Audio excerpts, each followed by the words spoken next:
Aki J tampaknya mulai menjalani sejumlah kegiatan walau sebatas di tempat tidur saja. Bahkan menurut Ahmad Dhani, ayah Aki J, si bungsu sudah mulai menjalani homeschooling.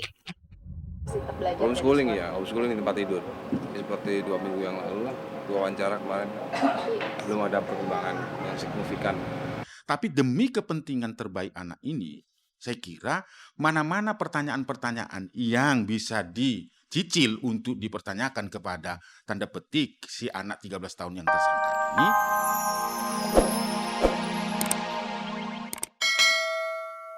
Aki J lagi-lagi gagal diperiksa penyidik kepolisian. Apa yang membuat pemeriksaan itu tak bisa segera dilakukan? Benarkah karena kondisi fisik dan psikis Aki J semata? Atau ada hal lain yang membuat permasalahan itu terkesan berlarut-larut? Ayu Ting Ting ungkap isi hati lewat lirik lagu. Benarkah jika pedangdut satu ini ingin melupakan sosok Angie? Lantas, bagaimana pihak Ustadz M menanggapi kabar tentang kedekatannya dengan mantan istri almarhum UJ Pipik Dian Irawati? Apa yang membuat Syahrini harus mendapatkan bantuan oksigen sebelum konser tunggalnya di Singapura dilangsungkan? Dan seperti apa pula rentetan kejutan di hari ulang tahun Rosa yang ke-35? Nah pemirsa, saksikan keseluruhan kabar tersebut yang sayang untuk Anda lewatkan hanya di Salep On Cam. Selamat siang pemirsa Global TV. Salep On Cam kembali hadir menemani Anda selama 60 menit ke depan untuk menyajikan kisah dari public figure secara mendalam. Bahwasanya besok Aki J akan dilakukan pemeriksaan di dokter di Rumah Sakit RSPI dalam kaitan berobat jalan. Dalam kesempatan berobat itu juga nanti penyidik akan ikut mendampingi sekaligus berkonsultasi dengan dokter dalam kaitan kesehatan Aki J sendiri. Mungkin dari dokter bisa dikatakan, ya mudah-mudahan Aki J bisa sehat. Rencana tak bertemu kenyataannya. Seperti itulah saat pemeriksaan Aki J tersangka kecelakaan maut di ruas tol Jagorawi lagi-lagi batal dilakukan. Bahkan Ahmad Dhani selaku ayah Aki J mengaku tak mengetahui sama sekali perihal rencana penyidik tersebut.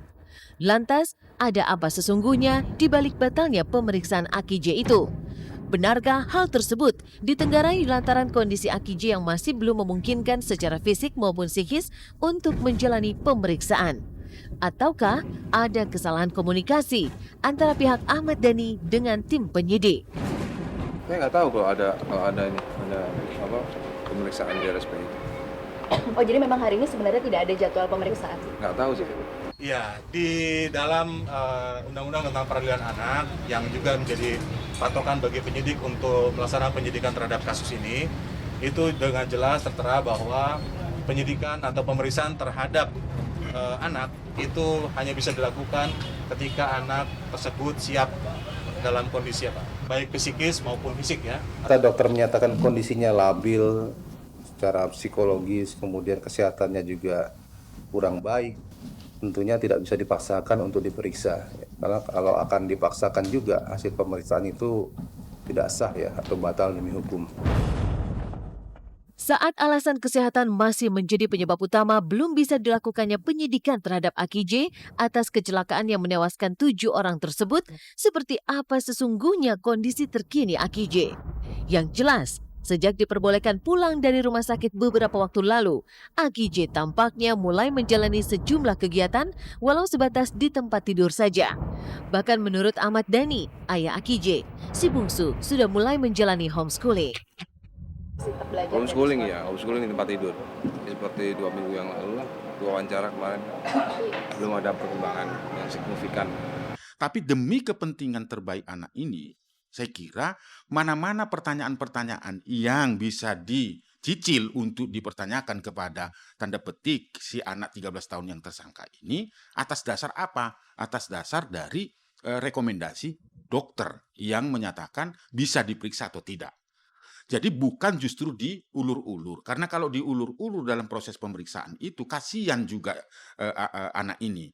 Kita tidak pernah membeda-bedakan tersangka, tidak pernah membedakan korban gitu. Yang jelas saya pikir gini, baik media, masyarakat semuanya juga harus memberi waktu. Saya tegaskan bahwa berkas perkara Ya, polisi itu kan tugasnya menyelesaikan berkas perkara, kemudian menyerahkan kepada jaksa penuntut umum. Nah, untuk menyelesaikan berkas perkara ini tidak mungkin kalau polisi tidak kemudian melakukan pemeriksaan terhadap tersangka. Sementara untuk melaksanakan pemeriksaan terhadap tersangka, kita harus menunggu kesembuhan dan kesiapan dari si tersangka, apalagi yang tersangka adalah di bawah umur. Tidak hanya perihal kesehatan semata, tapi juga usia Akij yang sejatinya masih di bawah umur juga menjadi kendala lainnya dalam pemeriksaan kelak. Walau pihak penyidik telah mempersiapkan sejumlah cara untuk mengkondisikan jalannya pemeriksaan berlangsung senyaman mungkin bagi Akij, tapi tetap saja kesiapan Akij menjadi hal yang pertama. Dan rencananya Sabtu 12 Oktober mendatang, Akij dijadwalkan akan menjalani pemeriksaan yang sempat tertunda hari ini. Oh nggak jadi karena ada jadwal Sabtu juga, jadi biar di Sabtu ini semuanya jadi nggak balik-balik. Kalau memang bisa diperiksa, bisa dilakukan di rumah sakit, di rumah Akij atau di kantor polisi, tidak ada masalah. Nah kalau saya sih tergantung kesiapan ya. Tempat sih nggak terlalu masalah, mau di mana aja yang penting anaknya udah siap dulu. Nah kesiapan itu kan tergantung dari nanti kondisi fisik dan kondisi psikis. Kalau masalah semua udah aman mungkin siap kali. Tidak ada batas waktu. Yang ada itu adalah kadaluarsa. Ya, kadaluarsa itu ketika kasus tindak pidana terjadi itu ada masa kadaluarsanya untuk penuntutan. Tetapi dalam kecelakaan ini tentu saja kita tidak ada batas waktu kapan harus diselesaikan. Yang jelas kita menunggu sampai kesembuhan. Dan kini yang menjadi pertanyaan adalah apakah pemeriksaan Sabtu mendatang benar-benar akan terrealisasi? Atau lagi-lagi pembatalan menjadi jawabannya? Entahlah, yang jelas ada satu hal yang selalu dinanti keluarga korban, yakni janji-janji manis yang pernah diuntai oleh Ahmad Dhani. Dan menurut musisi kenamaan satu ini, ia telah memberikan santunan kepada keluarga, termasuk biaya pendidikan terhadap anak-anak korban yang kini menjadi yatim untuk jangka waktu 2 tahun ke depan. Tapi benarkah jika ada butir lain dalam rentang waktu 2 tahun itu yang belum dipenuhi Ahmad Dhani yang kini mulai ditagih realisasinya oleh keluarga korban? Ya sejauh ini ya kita sampai 2 tahun ke depan itu saya sudah mengcover semua kebutuhan pendidikannya ya 2 tahun ke depan, sehingga pembentukan yayasan ini memang akan segera dilakukan, tentunya untuk kebutuhan 2 tahun, setelah 2 tahun dari sekarang ini akan dana itu akan dipergunakan karena 2 tahun ke depan alhamdulillah sudah tercover semua keluarga korban. Katanya sih ini juga kan bilangnya mau 2 tahun. Terus kita tanya lagi, emang pasti 2 tahun nggak bakal ngasih lagi?